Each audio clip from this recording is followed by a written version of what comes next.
Mapagpalang araw po sa ating lahat mga kaibigan.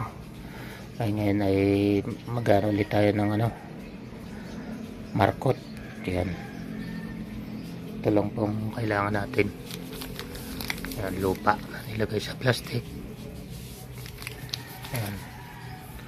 Tapos itong kutsilyo. Itong ating yan, tinanggalan ko na ng tinik to. Babalatan natin ito. Yan o. Yan. Ito po ang aking babalatan. Yan, papaugatin. Maliit lang na sanga to.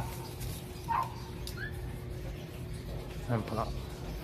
Okay po. Ako yung samahan at papakita ko sa inyo kung paano gawin ang pagmamarkot. Yan po.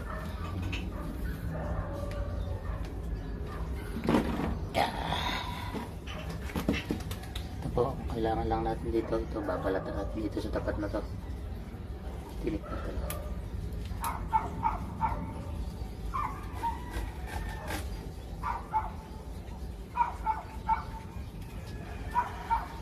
Dito, kailangan lang po natin itong balatan. Tapat na to. Babalatan natin ito. Yung tapat po ng babalatan natin.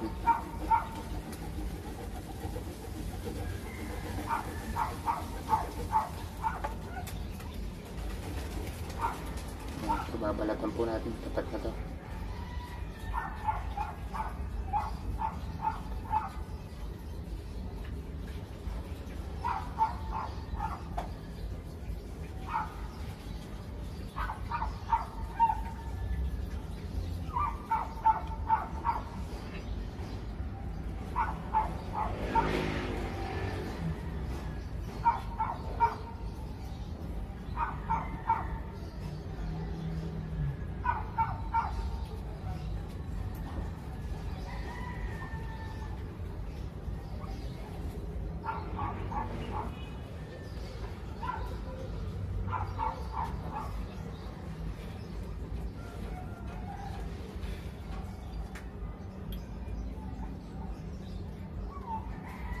Ito, kukut-kutin natin. Lagyan po ito.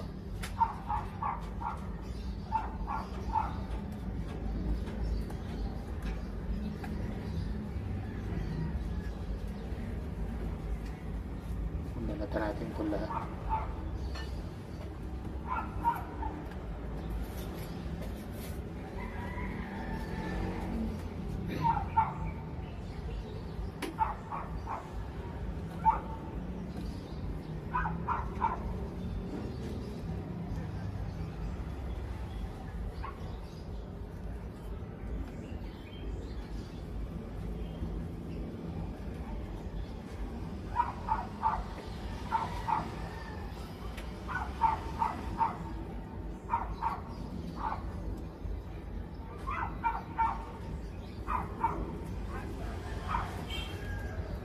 Sikip kasi yung area.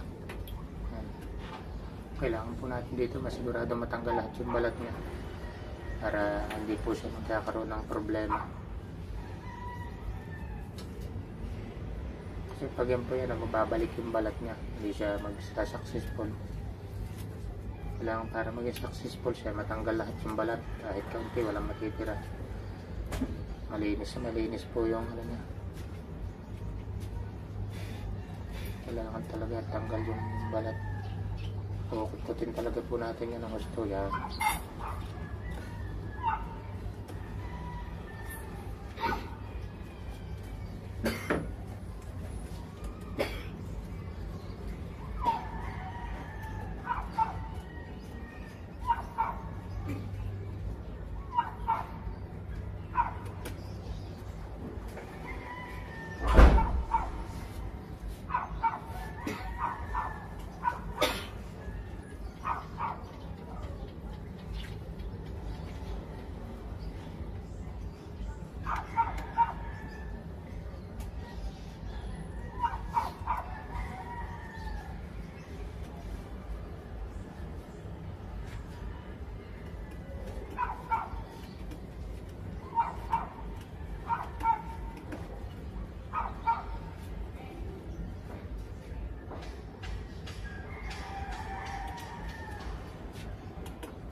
sigurado po yan na maputing maputi.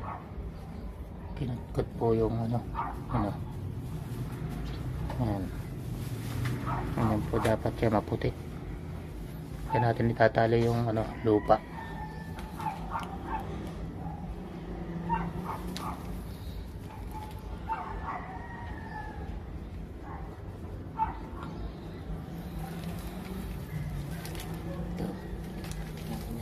Dito.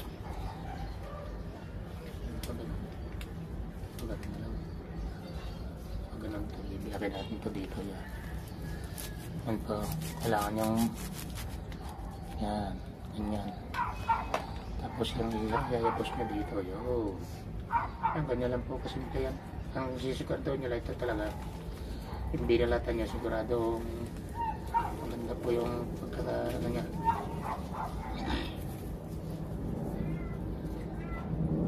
Napapalintali.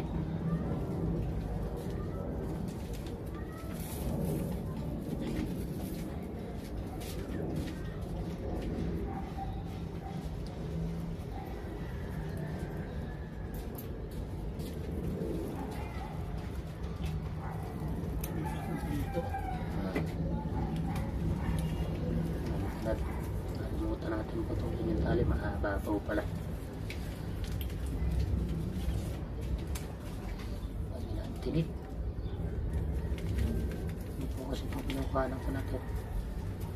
Seedlings yan.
Medyo hirap-hirap yung puntalian kasi ano eh, dahing tinik.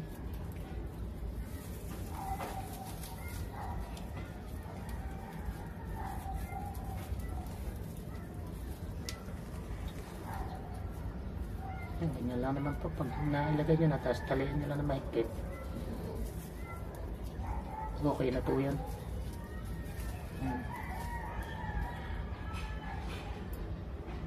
Kailangan po ito pagka yung ano na hindi na po siya gagalaw-galawin, hayaan nyo lang na nakano siya dyan.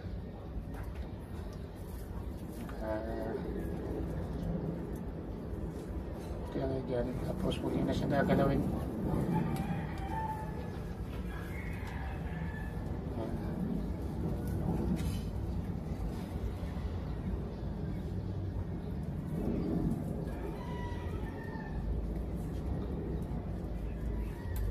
sa guyabano yata. Ano, avocado. Hindi ko alam kung gumagana itong ganitong ano, parang hindi po yata sa mga ano, avocado. Hindi ko pa kasi natatry, pero may na panood ako nag-try na ilang ano yung ginawa niya, hindi siya lumalabas yung ugat sa avocado. Pero sa mga langka, yan, mangga, yan, pwede po yan. Tapos pagka ito po kita nyo natutuyo na, pwede nyo siyang dilihin para magkaroon siya ng, para hindi siya mamatay at magtuloy-tuloy yung pag-ugat niya. Ito po ay ano, ngayon ay 11 December 11 yan, no? 12 12 pala, sorry naman, December 12. Yan. Ito po ay ano, kaya 3 months bago natin tanggalin dito sa ano niya, pinakapuno niya natin konti para pag nagputol tayo hindi magputol yung ugat. Kasi dito yan puputulin eh. Yung nakaraan dito ko kinuha. Yan po. Hindi po, dito lang muna. Maraming salamat po sa inyong lahat. Shoutout po sa inyo. So, padalawang beses ko nang ginawa. Nandito ko kinuha yung isa. Yan, ito. Yan. Yan, okay. Tapos, ito na yon. Yan, yung malaki lang yan. Yan po yun. Yan po. Maraming salamat po. Shoutout po sa inyong lahat. At bye-bye po. God bless.